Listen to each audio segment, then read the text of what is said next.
You ready? Yep. Okay. All right, before I begin the speech, I just want to start off with a quote. A bad day in London is still better than a good day anywhere else. There's no option for that. So. Okay.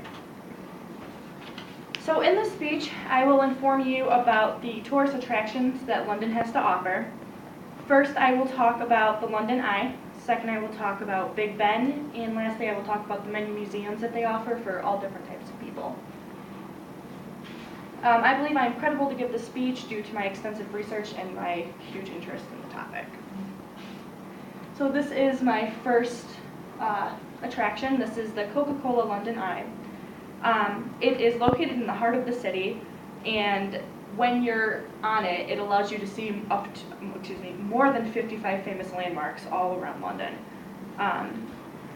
It is 465 feet high, and if any of you have ever been to Darien Lake, if you see their Ferris wheel, that's only 165 feet high, so that's like 3 times bigger than the Ferris wheel at Darien Lake. However, according to visitbritainshop.com, it is not a Ferris wheel. It is more of a rotating observation wheel, they said.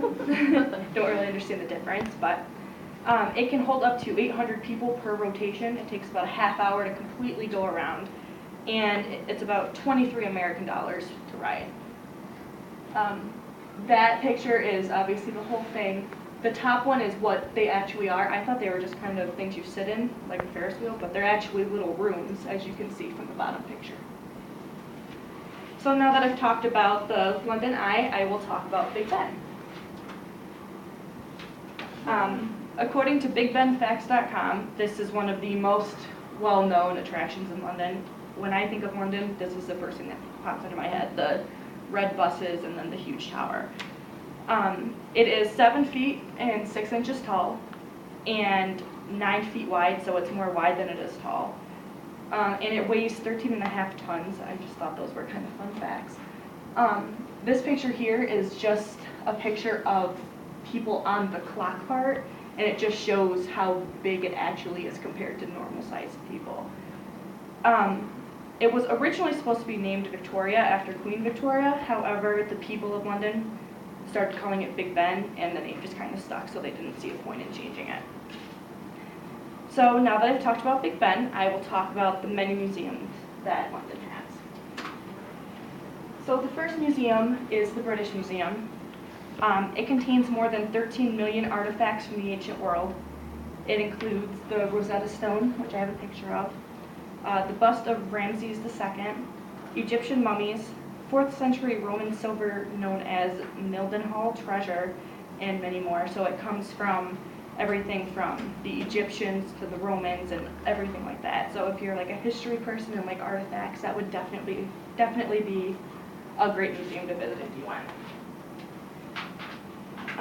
There's also London's National Gallery, which is like an art gallery.